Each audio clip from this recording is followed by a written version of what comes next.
महीने पहले आप बलौता के ट्रैक पर, रेलवे ट्रैक के ऊपर बैठे थे। दुनिया अच्छी तरह से जानती है रेलवे ट्रैक के ऊपर बैठने के लिए क्या मुकदमे लगते हैं।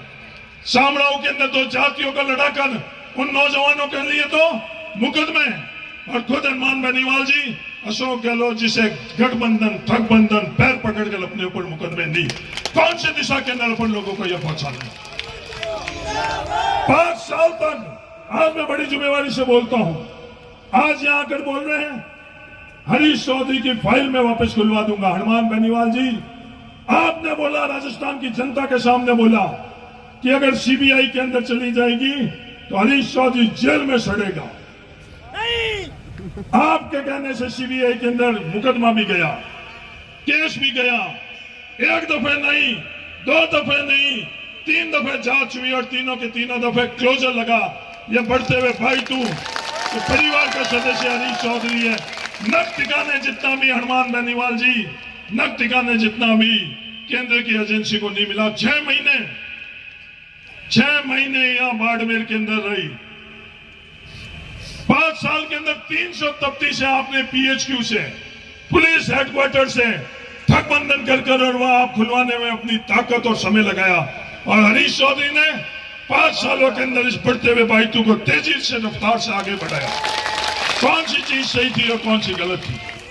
जब हम लोग कोरोना से लड़ रहे थे, शामरा के अंदर आप आरोप लगा रहे थे कि हरीश चौधरी जमीन दबा रहा है, लोगों से जमीन दबाना चाहता है।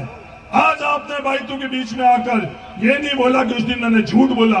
उस जमीन के ऊपर 35 बेड का अस्पताल बन रहा है, उस जमीन के ऊपर अंग्रेजी माध्यम स्कूल 10 करोड़ से बन रहा है। सिर्फ झूठ। कैसे जाट और राजपूतों का लड़ाई, कैसे प्रजापति और हरीश के बीच में खाया, कैसे मुसलमान और हरीश के बीच में खाया, कैसे मेघवाल और गैर मेघवाल के बीच में खाया।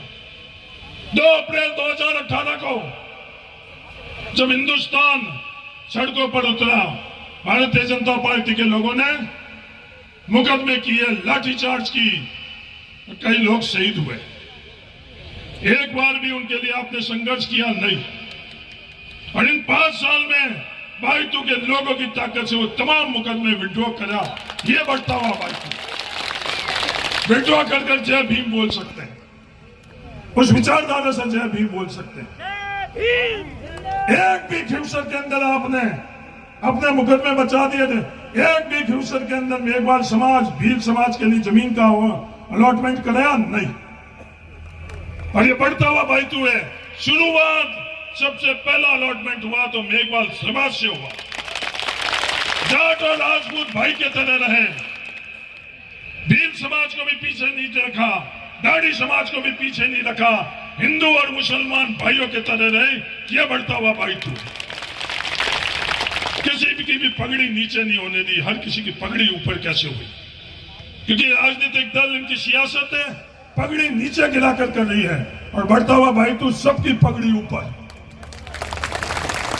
जसवंत सिंह जी के साथ इन्होंने क्या किया भारतीय जनता पार्टी वालों ने? क्या ये हम लोगों को मालानी के अंदर इसकी इजाजत देनी चाहिए? आज गंगाराम जी की पोती के साथ क्या किया इन्होंने? उनका अधिकार है टिकट दे या नहीं दे, उनका अधिकार है। हम तो हमारी पार्टी के वोट मांग रहे हैं, पर क्या इस तरह की चीज सही है, गलत है? आज नागौर से ये हुर्रे करवाने के लिए आज हमारे बच्चों को, आप हमारे परिवार के बच्चों को सिखा दो क्या हुर्रे करना ठीक है या बढ़ते हुए भाई तुम्हें सबकी जिंदाबाद करना ठीक है? इसका फैसला 25 तारीख को आप कर लेंगे। जहन में मेरे बातें बहुत हैं। 5 साल पहले मैंने एक ही बात कही, मेरे पास कोई लालच नहीं है, दबाव नहीं है, कोई अटकल नहीं है, सिर्फ मेरे पास थोड़ा है कि आप मेरे वोटों की मदद करो। 5 साल पहले आपने मदद करी, आज भी मेरे पास कुछ अटकल नहीं है। आज भी मेरा ये निवेदन है, मेरे तरफ से थोड़ा 36 कौम को थोड़ा कि मेरी मदद 25 तारीख को आप लोग करें। ये गलत बात मैं लोगों के बीच में नहीं करता हूं कि मैं मुख्यमंत्री बन जाऊंगा। जब 100 एमएलए ही नहीं खड़े किए, 101 एमएलए में मुख्यमंत्री बन रहे हैं और लोगों के बीच में कहता मैं मुख्यमंत्री बन जाऊंगा तो एसपी को थानेदार बना दूंगा और थानेदार को कांस्टेबल बना दूंगा। एक तो वो तरीका, और मेरा कि सब अपन एक दूसरे की इज्जत करें, जो नियम है कानून है उसकी पालना करें। एक हनुमान बेनीवाल जी का तरीका कि अंगुली कर कर कहना कि ये सभी मेरी मजबूरी है, ये फोटो खिंचाने के लिए बैठे हैं, इन पर विश्वास नहीं करो। और एक भाईतू का तरीका, मेरे से ज्यादा अपने आप पर विश्वास करो, मेरे से ज्यादा इन पर विश्वास करो। ये मेरी मजबूरी नहीं है, ये मेरी मजबूरी नहीं है, ये मेरी मजबूती है। चन्नी जी, दीपेंद्र जी, ये मेरी मजबूरी नहीं है, ये सब मेरी मजबूती है।